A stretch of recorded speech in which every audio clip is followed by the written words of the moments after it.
Hey guys, it's Liz here with another video for you. This video is going to cover how I did the stamping on my recent mani.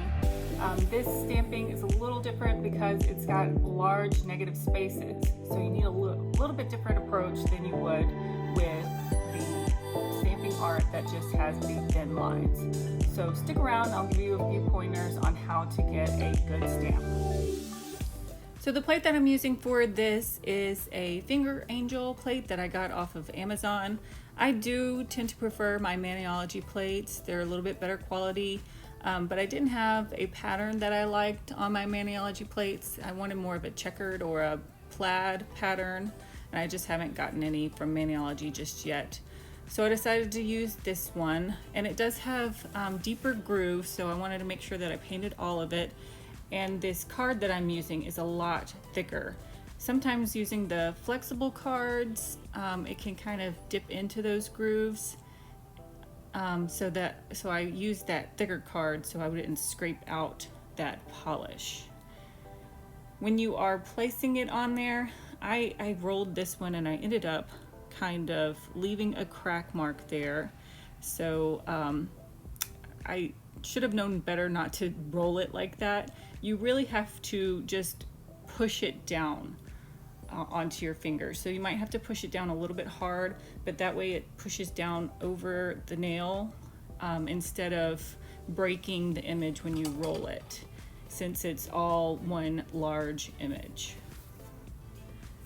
So I am using a Maniology. This is a Maniology color, bright pink color. It's called Slam Book, and I will link that in the description if you are interested in that.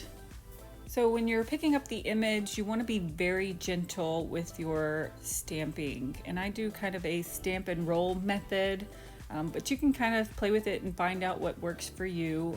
Even before doing this video, I had to do this a couple of times to find out which stamper worked best for this pattern.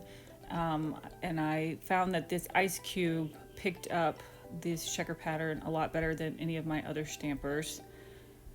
So after I get this pressed on, I usually just kind of press it down with my fingers. Then I'm going to use my Maniology 105 brush. It's kind of a slanted brush to clean up with the acetone. And this first swipe, I ended up like flooding my cuticles with the acetone. Luckily I didn't really mess up anything, but it's good to have a towel close just in case something like that happens. I kind of try to work with the angle of the brush and just kind of swipe it around my finger just to get all of those little pieces off, and just make sure that you're dragging your brush on the side of the dish or using a paper towel to kind of get off the extra acetone so you're not flooding your image with acetone. All right, so to finish this off, I'm going to use my Maniology smudge free top coat. It is the best top coat for nail art like this. I have used other top coats. I don't have any other smudge free top coats. This is the only one that I've used, but after using this one, it works so well that I haven't needed to try any other ones. Once I started using this, I have not had any problems with smudging. So you want to make sure that you always cap the ends of your nails like you saw me do just right there.